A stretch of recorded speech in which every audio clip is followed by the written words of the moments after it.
Hello दोस्तों, good evening, नमस्कार। आप सभी का एक बार जो है फिर से बहुत बहुत स्वागत है आप सभी के अपने यूट्यूब चैनल परीक्षा की शिक्षा में। आशा करता हूँ कि आप सभी अच्छे होंगे। आपकी जो तैयारी है बढ़िया तरीके से चल रही है। तो जो बच्चे पहली बार आए हैं, नए हैं, उन सभी को बता दिया हमारे चैनल पे आपकी जो है बीएड प्रवेश परीक्षा 2024 की जो आपकी तैयारी रेगुलर बेसिस पे करवाई जाए। तो जिसे भी तैयारी पूरी करनी है, कंप्लीट करनी है, चैनल को सब्सक्राइब करके हमारे साथ जुड़ जाएंगे और उसके बगल में जो बेल आइकन है उसको ऑन कर लेंगे। क्लास का समय देख लीजिए। जीके जीएस की जो क्लास है सुबह 10 बजे डेली आपको डेली बेसिस पे मिलती है। रीजनिंग की जो क्लास है दोपहर को 1 बजे मिलती है। कला की जो क्लास है आपको शाम को 4 बजे मिलती है और हिंदी की जो क्लास है आपको शाम को 7 बजे हमारे चैनल पर देखने को मिलती है। क्लासेस का जो शेड्यूल आप लोग याद करके देखेंगे, इसी टाइम पर आपको क्लासेस से जुड़ने अपनी तैयारी को जो है पूरा और कंप्लीट करना है। इसके अलावा अगर आपका कोई डाउट है, कोई क्वेश्चन है, कोई कोई है, तो आप हमारे इंस्टाग्राम पर पूछ सकते हैं। परीक्षा के शिक्षा का इंस्टाग्राम का पेज है, नीचे डिस्क्रिप्शन से इसका लिंक मिल जाए। पीडीएफ और नोट्स का हमारा टेलीग्राम चैनल, आप उसको ज्वाइन कर लीजिए। परीक्षा के शिक्षा का नीचे डिस्क्रिप्शन से इसका भी लिंक मिल जाएगा। यहाँ पे क्या है, बहुत ही इंपॉर्टेंट, यहाँ पे डेली बेसिस पे आपको जो क्लास का अपडेट है वो दिया जाता है और जब का एग्जाम का अपडेट है वो भी आपको यहाँ पे बताया जाएगा। तो आप लोग यहाँ से जुड़े रहेंगे तो आपकी कोई भी क्लास और कोई भी अपडेट जो है मिस नहीं होगा। ठीक है, क्लियर। तो आप लोग यहाँ से जुड़े रहेंगे, इसको आप लोग नहीं छोड़ेंगे। ठीक है, क्लियर सबको इसके बारे में। तो चलेंगे क्लास स्टार्ट करें। ध्यान से एक क्वेश्चन को देख के उत्तर देने की कोशिश करेंगे, आपका राइट आंसर क्या हो जाएगा। ठीक है, चलिए क्लास स्टार्ट करेंगे। फर्स्ट क्वेश्चन आपका देखेंगे कहाँ से स्टार्ट हो रहा है। तो 51 नंबर से जो आपकी क्लास स्टार्ट हुई, एक एक क्वेश्चन को ध्यान से अच्छे से देख के उत्तर देने की कोशिश करेंगे, आपका राइट आंसर क्या होगा। ठीक है, क्लियर सभी को। तो चलिए देखिए, पहला क्वेश्चन, इनमें से कौन सा शब्द आपका सही है। कौन सा शब्द इसमें से जो दिया गया है सही है। तो प्रादुर्भाव की वर्तनी जो दी गई है, बी वाली आपकी शुद्ध है। ठीक है, प्रादुर्भाव की जो वर्तनी दी गई है बी वाली आपके यहाँ पे शुद्ध है। तो जो आपका दिया गया बी वाला विकल्प आपका यहाँ पे सही उत्तर हो जाएगा। अगले क्वेश्चन बढ़े आपका देखेंगे 52 नंबर। भारत में हिंदी भाषी राज्य कितने, बताइए भारत में हिंदी भाषी राज्य कितने हैं। तो भारत में हिंदी भाषी राज्य की बात की जाएगी तो आपके 15 हैं। ठीक है, क्लियर। तो जो आपका सी वाला विकल्प देगा आपका यहाँ पे राइट आंसर होगा। ठीक, भारत में हिंदी भाषी राज्य आपके कुल 15 हैं। अगला आपका 53 नंबर, 53 में बताने की कोशिश करेंगे। आपका अली का पर्यायवाची है क्या, बताइए। सखी है, सहेली है, भ्रमरी है, या ये सभी है। तो देखिए, अली के पर्यायवाची शब्द ये सभी के सभी हो जाएंगे। जो आपका दिया गया डी वाला विकल्प आपका सखी, सहेली, भ्रमरी, सभी के सभी आपके अली के पर्यायवाची शब्द थे। जो आपका डी वाला विकल्प देगा आपका सही उत्तर होगा। अगला क्वेश्चन है 54 नंबर, 54 पे बताने की कोशिश करेंगे। आपका राइट आंसर होगा आरंभ से अंत तक को क्या कहेंगे। आरंभ से अंत तक को क्या कहेंगे। तो आरंभ से अंत तक के लिए एक शब्द आपका यहाँ पे क्या होगा। तो ये आपका होगा साथियों अधोपांत। जो आपका सीला विकल्प देगा आपका आरंभ से अंत तक के लिए एक शब्द का अधोपांत होता है। जो आपका सीला विकल्प देगा 54 पे आपका सही उत्तर। अगले क्वेश्चन बढ़ेंगे 55 नंबर, ध्यान से देखिएगा, उत्तर देने की कोशिश कीजिएगा। आपका राइट आंसर होगा जो मापा न जा सकता हो, इसके लिए एक शब्द क्या हो जाएगा। देखिए, जो मापा न जा सकता हो उसके लिए एक शब्द क्या हो जाएगा। अमापित होगा, अपार होगा, अनुपेय होगा, अपरिमेय होगा। तो जो मापा नहीं जा सकता उसको कहते हैं अपरिमेय। जो आपका डी वाला ऑप्शन देगा आपका सही उत्तर होगा। ठीक है,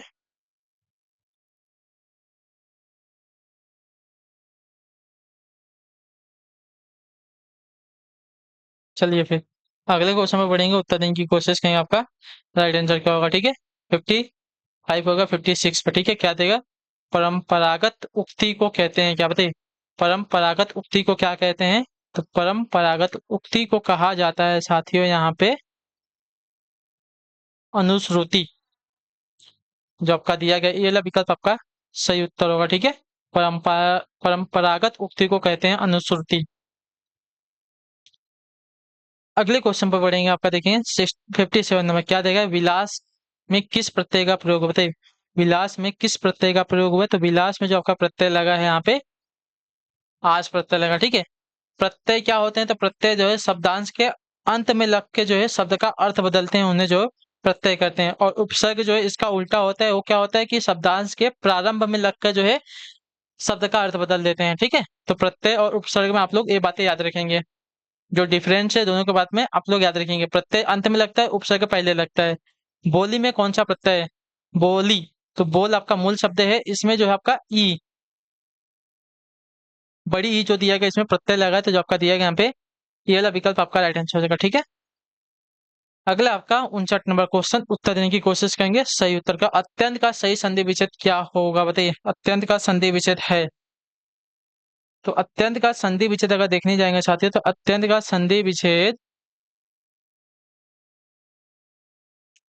आपका हो जाएगा अति प्लस अंत। जो आपका दिया गया यहाँ पे डीएल ऑप्शन आपका राइट आंसर होगा। ठीक है, अत्यंत का संधि विच्छेद आपका अति प्लस अंत होता है। अगले क्वेश्चन पढ़ेंगे आपका 60 नंबर, बताने की कोशिश करेंगे। आपका सही उत्तर। जगदीश में कौन सी संधि लगी है बताइए।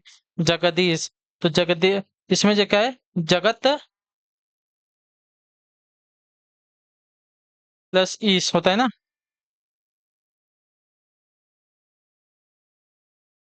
तो इसमें आपकी जो संधि लगी साथी व्यंजन संधि लगी, जो आपका दिया गया यहाँ पे बी विकल्प आपका राइट आंसर, ठीक है। जगदीश में जगत प्लस ईश होगा, तो इसमें आपकी व्यंजन संधि लगी हुई है, इतना याद रखेंगे, ठीक है। क्लियर हो इसके बारे में। अगले क्वेश्चन पढ़ेंगे आपका, देखिए 61 नंबर उत्तर देंगे की कोशिश करेंगे। 61 पे राइट आंसर क्या होगा। निरोग का, निरोग में कौन सी संधि लगी है। तो निह प्लस रोग, निह प्लस रोग में आपका संधि लगा है विसर्ग संधि, जो आपका ए वाला विकल्प देगा आपका राइट आंसर होगा, ठीक है। क्लियर हो इसके बारे में। तो जो आपका दिया गया यहाँ पे ए वाला विकल्प आपका राइट आंसर। अगले क्वेश्चन पढ़ेंगे आपका, देखिए 62 नंबर। अक्षौहिणी, अक्षौहिणी की संधि विच्छेद क्या होता है बताइए। अक्षौहिणी का सही संधि विच्छेद क्या होगा। तो अक्षौहिणी का संधि विच्छेद आपका आपका देखने जाएंगे तो अक्ष प्लस उहिनी, जो आपका दिया गया बी विकल्प आपका राइट आंसर, ठीक है। अक्षौहिणी का संधि विच्छेद अक्ष प्लस उहिनी होता है। अगले क्वेश्चन बढ़े आपका, देखें 63 नंबर उत्तर देने की कोशिश करेंगे आपका राइट आंसर। साहित्य लहरी किसकी रचना है। तो देखिए 63 दिया गया, साहित्य लहरी की बात कर रहा है, तो साहित्य लहरी जो है आपके यहाँ पे सूरदास जी की रचना है, जो आपका दिया गया यहाँ पे ये वाला विकल्प आपका राइट आंसर होगा, ठीक है। साहित्य लहरी जो है सूरदास जी की रचना है, याद रखेंगे आप लोग। क्लियर है। देखिए क्लासेस अच्छी लगी है, क्लासेस को आप सभी से रिक्वेस्ट है कि लाइक कर दीजिएगा, ठीक है। और देखिए आपको तैयारी अगर पूरी करनी है तो हमारे चैनल को आप लोग सब्सक्राइब करके रख दीजिए। आपके यहाँ पे जो है पूरी तैयारी करवाई जा रही है आप सभी की, ठीक है। डेली बेसिस पे आपको जो है 4 4 क्लासेस दी जाती हैं, ठीक है। जीके जीएस की सुबह 10 बजे आती है, इसकी क्लास, रीजनिंग की क्लास दोपहर को 1 बजे आती है, कला वर्ग की क्लास आपको शाम को 4 बजे आती है, और जो हिंदी की क्लास आपको इसी टाइम पर शाम को 4 बजे डेली आपको मिलती है। पिछले 5 6 महीने से डेली आपकी क्लासेस जो है चल रही है। इसमें क्या है कि आपकी जो तैयारी है पूरी कंप्लीट करवाई जा रही है, ठीक है। चलिए अब इसका उत्तर देंगे। सुर साहित्य किसकी आलोचनात्मक कृति है। उत्तर देने की कोशिश करेंगे, इसका सही उत्तर हो जाएगा। मेरा एक कॉल आ रहा है, तब तक मैं आपको आता हूँ अभी, ठीक है।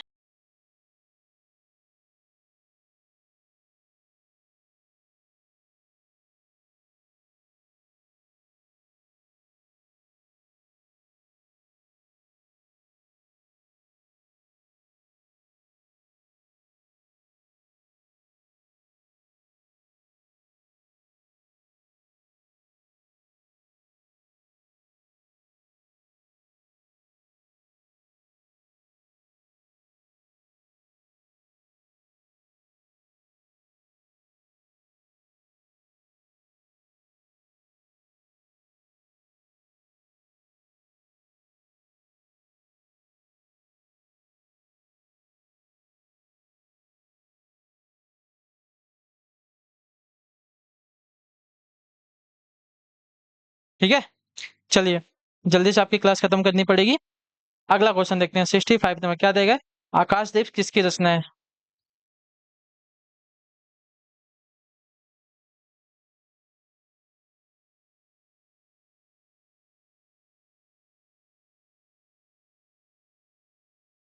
आकाशदीप किसकी रचना है। तो आकाशदीप की अगर बात की जाए तो आकाशदीप है जो है जयशंकर प्रसाद की रचना, जो आपका दिया गया बी विकल्प आपका राइट आंसर होगा, ठीक है। क्लियर सभी को इसके बारे में। चलिए अगले क्वेश्चन बढ़ेंगे आपका, देखिए 66 नंबर। अंधा युग किस प्रकार की रचना है। अंधा युग किस प्रकार के उपन्यास है, काव्य है, काव्य नाटक है या नाटक है। तो अंधा युग की अगर बात की जाएगी तो अंधा युग जो आपका यहाँ पे काव्य नाटक है, तो आपका सी वाला ऑप्शन देगा आपका राइट आंसर, ठीक है। अंधा युग जो आपका एक काव्य नाटक है, तो सी वाला विकल्प आपका राइट आंसर। अगले क्वेश्चन बढ़े आपका, देखिए 67। परम औसत का संधि विच्छेद क्या है बताइए। परम औसत का संधि विच्छेद क्या है। तो परम औसत का संधि विच्छेद अगर देखने जाएंगे, परम प्लस औसत है, तो जो आपका दिया गया सी वाला विकल्प आपका राइट आंसर होगा, ठीक है। परम औसत का संधि में परम प्लस औसत होता है, ठीक है। अगले क्वेश्चन पढ़ेंगे, आपको उत्तर देंगे की कोशिश करेंगे 68 नंबर। सुरेंद्र में कौन सी संधि है बताइए। सुरेंद्र, सुरेंद्र में कौन सी संधि है। तो सुरेंद्र में आपके यहाँ पे गुण संधि है, जो आपका दिया गया बी वाला विकल्प आपका राइट आंसर होगा, ठीक है। क्लियर। सुरेंद्र में आपकी गुण संधि है। अगले क्वेश्चन बढ़ेंगे आपका 69 में, बताएंगे की कोशिश करेंगे आपका राइट आंसर का। मनोज किसका पर्यायवाची शब्द है। मनोज जो है किसका पर्यायवाची शब्द है। तो मनोज जो है आपका यहाँ पे पर्यायवाची हो जाएगा किसका। तो आपका राइट आंसर हो जाएगा कामदेव का, ठीक है। मनोज जो आपका कामदेव का पर्यायवाची, जो आपका बी विकल्प देगा आपका राइट आंसर। अगले क्वेश्चन बढ़ेंगे आपका 70 नंबर। श्रवण का सही संधि विच्छेद क्या है। तो श्रवण का सही संधि विच्छेद आपका जो दिया गया है श्रो प्लस अन्न होता है, जो आपका दिया गया यहाँ पे बी वाला विकल्प आपका राइट आंसर हो जाएगा, ठीक है। श्रवण का संधि विच्छेद श्रो प्लस अन्न है, तो जो आपका बी वाला ऑप्शन देगा आपका यहाँ पे सही उत्तर होगा आपके लिए, ठीक है। अगले क्वेश्चन बढ़े आपका, देखें 71 मन प्लस बल की सही संधि क्या है बताइए। मन प्लस बल की सही संधि क्या है? तो मन प्लस बल की सही संधि जो दी गई है आपके यहाँ पे मनोबल है। ठीक है, आपकी विसर्ग संधि के उदाहरण तो जो आपका बेल सील विकल्प देगा आपका यहाँ पे राइट आंसर होगा। ठीक है, मन प्लस बल का सही संधि मनोबल है आपका, ये जो है विसर्ग संधि का उदाहरण है, ये बात भी आप लोग याद रखेंगे। ठीक है, अगले क्वेश्चन बढ़े आपका देखें। हंसना क्रिया क्या है? सकर्मक क्रिया, अकर्मक क्रिया, प्रेरणात्मक क्रिया है। हंसाना दिया गया ना, तो हंसाना दिया गया। हंसना आप लोग हमको बताएंगे कैसी क्रिया है। हंसना हंसाना मैं आपको बता देता हूँ कैसी क्रिया, लेकिन हंसना जो है ये आप लोग हमें कमेंट करके बताएंगे कैसी क्रिया है। लेकिन हंसाना जो है आपके यहाँ पे प्रेरणात्मक क्रिया है। जो काम स्वयं न करके किसी और से करवाया जाता है वो आपकी प्रेरणात्मक क्रिया कहलाती है। तो यहाँ पे आपकी प्रेरणात्मक क्रिया, लेकिन हंसना जो है, ठीक है, हंसाना की जगह आपका हंसना होगा। तो हंसना कौन सी क्रिया आप लोग हमें कमेंट करके बताएंगे। चलिए अगला क्वेश्चन देखते हैं आपका 73। प्रेम सागर किस प्रकार के समास का उदाहरण बताइए। प्रेम सागर जो है किस प्रकार के समास का उदाहरण है? तो प्रेम सागर जो है आपका यहाँ पे है तत्पुरुष समास का उदाहरण, जो आपका दिया गया यहाँ पे बी वाला विकल्प आपका राइट आंसर हो जाएगा। ठीक है, प्रेम का सागर तो आपका तत्पुरुष समास है। अगला क्वेश्चन 74 नंबर क्या देगा? यथाशक्ति में कौन सा समास है ना? यथाशक्ति, तो यथाशक्ति में अगर समाज देखने जाएंगे सत्य, तो यथाशक्ति में आपका समाज यहाँ पे अव्ययी भाव समाज, जो आपका ये विकल्प देगा आपका राइट आंसर होगा। ठीक है, यथाशक्ति में समाज आपका अव्ययी भाव समाज। ठीक है, क्लियर है? तो जो आपका दिया गया यहाँ पे ये वाला विकल्प आपको याद रखेंगे। यथाशक्ति में आपका अव्ययी, यथा जो है आपका यहाँ पे एक अव्यय शब्द है, इसके वजह से आपका अव्ययी भाव समास। अगले क्वेश्चन में आपका देखें 75 में। अवरोध शब्द का विपरीतार्थक शब्द क्या होगा बताइए। अवरोध शब्द का विपरीतार्थक शब्द क्या होगा? देखिए, अवरोध शब्द का विपरीतार्थक शब्द जो आपका अनवरोध हो जाएगा। ठीक है, अवरोध शब्द का विपरीतार्थक शब्द आपका अनवरोध होगा, जो आपका ए ऑप्शन देगा आपका यहाँ पे राइट आंसर हो जाएगा। ठीक है, क्लियर है? अगले क्वेश्चन बढ़ेंगे 76 नंबर उत्तर देने की कोशिश करेंगे, आपका राइट आंसर क्या होगा? जो आकाश में विचरण करता हो, इसके लिए एक शब्द क्या होता है? जो आकाश में विचरण करता हो उसको क्या कहते हैं? तो उसको देखिए खेचर कहा जाता है। जो आकाश में विचरते हैं, घूमते रहते हैं, उसको खेचर कहते हैं। इतने याद रखिएगा। ठीक है, तो जो आपका दिया गया डी वाला विकल्प आपका राइट आंसर होगा इसके लिए। अगले क्वेश्चन बढ़ेंगे आपका 77 पे बताने की कोशिश करेंगे। सही, तो परि प्लस छेद की संधि से निर्मित शब्द कौन सा बताइए। परि प्लस छेद की संधि से निर्मित शब्द कौन सा हो जाएगा? तो परि प्लस छेद की संधि से आपका परिच्छेद शब्द जो है निर्मित होगा, जो आपका दिया गया यहाँ पे सी विकल्प आपका राइट आंसर होगा। ठीक है, परिच्छेद। अगला आपका 78 नंबर उत्तर देने की कोशिश करेंगे, आपका राइट आंसर होगा निम्न में से किस शब्द में आपकी अयादी संधि है बताइए। निम्न में से किस शब्द में आपकी अयादी संधि है? तो अयादी संधि जो दी गई है आप यहाँ पे नायक में है, जो आपका सी विकल्प देगा आपका राइट आंसर होगा। ठीक है, क्लियर सबको?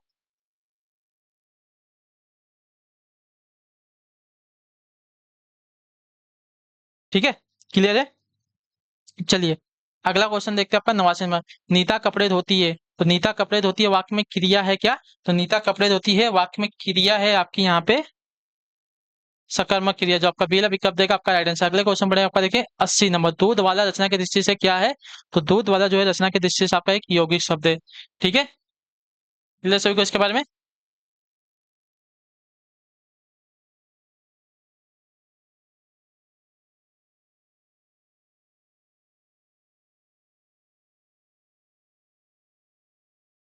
ठीक है, अगले क्वेश्चन बढ़े आपका 81 में। लाश किस भाषा का मूल शब्द बताइए। लाश किस भाषा का मूल शब्द है? तो लाश जो आपका तुर्की भाषा का मूल शब्द है, जो आपका ये विकल्प देगा आपका राइट आंसर होगा। ठीक है, अगले क्वेश्चन बढ़े आपका 82 नंबर। क्या देगा? निम्न में से कौन आपका देशज शब्द नहीं है? ठीक है, निम्न में से कौन सा आपका देशज शब्द नहीं है? तो देशज शब्द जो दिया गया यहाँ पे चरखा, चरखा आपका एक देशज शब्द नहीं है। ठीक है, क्लियर सभी को? देशज शब्द नहीं है। खिड़की, कलाई, तेंदुआ ये सब आपके देशज शब्द हैं, चरखा आपका देशज शब्द नहीं है। अगले क्वेश्चन बढ़े आपका आगत शब्द है चरखा। ठीक है, 83 और 84 के लिए निर्देश दिया गया है। निम्नलिखित प्रत्येक वाक्य के नीचे चार विकल्प दिए गए, उनमें से उक्त वाक्य का कोई शुद्ध रूप है उसका चयन करना। ठीक है, यह पुस्तकें किसकी हैं, इसका हमको शुद्ध रूप बताना है। ठीक है, यह पुस्तकें जो हैं, यह पुस्तकें नहीं, ये पुस्तकें किसकी हैं। ठीक है, यह की जगह ये पुस्तकें जो हैं किसकी हैं, जो आपका दिया गया पहला विकल्प आपका राइट आंसर। अगले क्वेश्चन बढ़े आपका देखें 84 में। इसके बाद वे वापस लौट आए। ठीक है, इसके बाद वे वापस लौट आए ना, तो इसके बाद वे वापस लौट आए, यहाँ पे क्या हो जाएगा? इसके बाद वे लौट आए, वापस नहीं होगा। लौटना जो है वापस की तरफ ऑटोमेटिक इशारा कर देता है, तो इसके वजह से वापस जो है यहाँ पे प्रयोग नहीं किया जाएगा। ठीक है, इसके बाद वे लौट आए, लौट आए मतलब वापस आ गए, खुद ब खुद हो जाएगा। ठीक है, वापस जो दिया गया यहाँ पर वाक्य नहीं, शब्द नहीं प्रयोग होगा यहाँ पे। अगले क्वेश्चन में आपका देखिए 85 में क्या देगा? गर्दन उठाना किस मुहावरे का अर्थ है? तो गर्दन उठाना यानी कि होता है प्रतिवाद करना, किसी बात का विरोध करना यानी कि प्रतिवाद करना, जो आपका दिया गया यहाँ पे सी वाला विकल्प आपका राइट आंसर होगा। ठीक है, क्लियर होगा इसके बारे में? अगले क्वेश्चन पर बढ़ेंगे, आपको उत्तर देंगे क्वेश्चन के 86 पर। निम्नलिखित में से कौन सा विपरीतार्थक शब्दों का युग्म सही नहीं है बताइए। वीर का कायर दिया गया है, रथ का वीरत्व दिया गया, उस सित का उष्ण दिया, अग्र का अंतर दिया गया है। ठीक है, तो इसमें से जो दिया गया है अग्र का अंत आपका गलत हो जाएगा। अग्र का आगे होता है तो इसका पीछे होगा, अंत नहीं होगा। ठीक है, क्लियर सभी को इसके बारे में। अगले क्वेश्चन बढ़े आपका देखेंगे, नर निर उपसर्ग से बना शब्द। ठीक है, निर उपसर्ग से बना शब्द, तो निर उपसर्ग से बना शब्द कहाँ पे हो जाएगा, निर्भय। निर्भय जो है निर उपसर्ग से बना है यहाँ पे। ठीक है, निर प्लस भय से आपका निर्भय बना है। निष्काम में आपका निस उपसर्ग लगा है। ठीक है, नी है उपसर्ग लगा है, यहाँ पे नी उपसर्ग लगा है, यहाँ पे नी उपसर्ग लगा, निहत्था में यहाँ पे भी आपका नी उपसर्ग लगा। अगले क्वेश्चन बढ़े आपका देखें 88 में, जिसकी परीक्षा हो रही हो, इसके लिए एक शब्द क्या हो जाएगा, तो जिसकी परीक्षा हो रही हो उसको कहते हैं परीक्षार्थी। जो आपका ये वाला विकल्प देगा आपका यहाँ पे राइट आंसर होगा। ठीक है, जिसकी परीक्षा हो रही हो उसको परीक्षार्थी कहते हैं। ठीक है, जो परीक्षा ले रहे हैं उसको परीक्षक कहते हैं। धर्म विमुख शब्द में प्रयुक्त समास क्या बताइए, धर्म विमुख शब्द में प्रयुक्त समास क्या है, तो धर्म विमुख शब्द में आपका अपादान तत्पुरुष समास है, जो आपका दिया गया डी वाला विकल्प आपका राइट है। धर्म विमुख शब्द में आपका अपादान तत्पुरुष समास है। अगला क्वेश्चन देखो 90 नंबर क्या देगा, उदक किस शब्द का पर्यायवाची है बताइए। उदक जो है किस शब्द का पर्यायवाची है, तो उदक जो है आपका यहाँ पे जल का पर्यायवाची शब्द है, जो आपका दिया गया पे विकल्प आपका राइट आंसर। ठीक है, उदक जो है जल का पर्यायवाची शब्द है, जो आपका ये ऑप्शन दिया गया आपका यहाँ पे राइट आंसर होगा। ठीक, अगले क्वेश्चन बढ़ेगा 91 में, क्या देगा है, निम्न में से किस शब्द का बहुवचन या प्रत्यय के प्रयोग से नहीं बनाया जाता है। नदियां, यहाँ जो लड़कियां, पहाड़ियां, किताबें, किताबें यहाँ नहीं होगा, किताबें से जो है हमारा किताब, इसका बहुवचन आपका किताबें होगा, किताबें। तो इसमें आपका यहाँ प्रत्यय नहीं लगेगा, बाकी सब में आपका यहाँ प्रत्यय लगेगा, किताबें में आपका ये प्रत्यय लगेगा। अगले क्वेश्चन पर आपका देखेंगे 92 नंबर, निम्नलिखित में से किस शब्द में दीर्घ संधि नहीं है। ठीक है, कुशासन, वर्षात, कपिस इत्यादि। तो इत्यादि आपकी दीर्घ संधि की उदाहरण हो जाएगा। ठीक है, इत्यादि में आपकी दीर्घ संधि लगी नहीं है। ठीक है, दीर्घ संधि नहीं है, वही तो यहाँ पे मैं सोचा था, इत्यादि में आपकी इति प्लस यादि बनेगा, इति प्लस आदि बनेगा ना, इति प्लस आदि से इत्यादि बनेगा, तो यहाँ पे आपकी दीर्घ संधि नहीं लगेगी। ठीक है, यहाँ पे आपकी यड़ संधि या तो यहाँ यड़ संधि होगी यहाँ पे। ठीक है, कुशासन, वर्षात, कपिस में आपकी दीर्घ संधि है। अगले क्वेश्चन बढ़े आपका देखें 93 नंबर, संज्ञा या अथवा विशेषण से बनने वाली क्रिया कहलाती है क्या, तो संज्ञा या विशेषण से बनने वाली क्रिया आपकी कहलाती है साथियों यहाँ पे नाम धातु क्रिया। ठीक है, जो आपका दिया गया यहाँ पे पहला विकल्प आपका आंसर, संज्ञा या विशेषण से बनने वाली धातु की नाम धातु क्रिया कहलाती है। अगला क्वेश्चन 94 है, यह आम मीठा है, इस वाक्य में मीठा कौन सा विशेष है, यह आम मीठा है, तो यह आम मीठा है जो आपका विधेय विशेषण है, जो आपका दिया गया सी वाला विकल्प आपका आंसर है, यह आम मीठा है। यह बोला है ना, तो देखिए विधेय की ओर इशारा कर रहा है, तो विधेय विशेषण हो जाएगा, दिया गया सी वाला विकल्प आपका आंसर। अगला क्वेश्चन 95, वह अंगूर खा रहा है, वाक्य में अंगूर क्या है, तो वह अंगूर खा रहा है, वाक्य में अंगूर देखने जाएंगे तो आपका समूहवाचक संज्ञा, तो जो आपका बी वाला विकल्प देगा आपका आंसर। ठीक है, वह अंगूर खा रहा है, इस वाक्य में अंगूर आपका समूहवाचक संज्ञा हो जाएगा। अगले क्वेश्चन पढ़ेंगे आपका 96, पुष्प तत्सम शब्द के लिए हिंदी में तद्भव शब्द क्या बताइए, पुष्प तत्सम शब्द के लिए तद्भव शब्द क्या है, तो पुष्प का तद्भव आपका फूल हो जाएगा, जो आपका दिया गया यहाँ पे ये वाला विकल्प आपका राइट आंसर। तद्भव और तत्सम सभी को पता है, तत्सम जो है संस्कृत के शब्द होते हैं, तद्भव जो है संस्कृत से परिवर्तित होकर हिंदी में आते हैं, उन्हें तद्भव कहते हैं। ठीक है, अगला क्वेश्चन 97 में, कबूतर किस भाषा का मूल शब्द है, तो कबूतर जो है आपका यहाँ पे फारसी भाषा का मूल शब्द है, जो आपका ये वाला विकल्प देगा आपका यहाँ पे राइट आंसर होगा। ठीक है, अगला आपका 98 फ, फ का उच्चारण स्थान ओष्ठ होता है, जो आपका दिया गया यहाँ पे सी वाला विकल्प आपका राइट आंसर होगा। ठीक है, अगले क्वेश्चन बढ़ेंगे 99 नंबर, भाषा का वह रूप जिसका प्रयोग सामान्यतः जनता अपने समूह या घरों में करती है उसे क्या कहते हैं, तो उसे कहा जाता है साथियों आपका क्षेत्रीय बोली। ठीक है, भाषा का वह रूप जिसका प्रयोग सामान्य जनता जो है अपने समूह या घरों में करती है उसको क्षेत्रीय बोली कहते हैं। आखिरी क्वेश्चन अच्छे से देख के उत्तर देने की कोशिश करेंगे। आपका आंसर, निम्नलिखित शब्दों में कौन सा अशुद्ध शब्द है। ठीक है, निम्नलिखित शब्दों में कौन सा अशुद्ध शब्द है, तो पुनर्विचार की जो वर्तनी दी गई है आपके यहाँ पे गलत है। ठीक है, पुनर्विचार ना, विचार, तो यहाँ पे जो उड़ंतु र है आपका वी के ऊपर लगेगा। ठीक है, न के ऊपर नहीं, तब है गलत दिया गया। निर्विघ्न की वर्तनी जिस शुद्ध है, अपकृति की वर्तनी शुद्ध है, अनुदित की वर्तनी जो दी गई है शुद्ध है। ठीक है, क्लियर है सभी को, तो चलेंगे हम लोग आपकी जो क्लास है आज की यहीं पे कंप्लीट करते हैं। आई होप कि जो क्लास अच्छी लगी, अच्छी क्लास को लाइक करेंगे, चैनल पहले चैनल को सब्सक्राइब, और हमें जो है कमेंट में अपनी राय क्लास के जो आपको क्लास कर देता हूँ। आपसे मिलते हैं आपकी अगली क्लास में, तब तक के लिए टाटा बाय बाय, जय हिंद, जय बात। आपसे क्लास से जुड़ने के लिए बहुत बहुत ही धन्यवाद साथियों।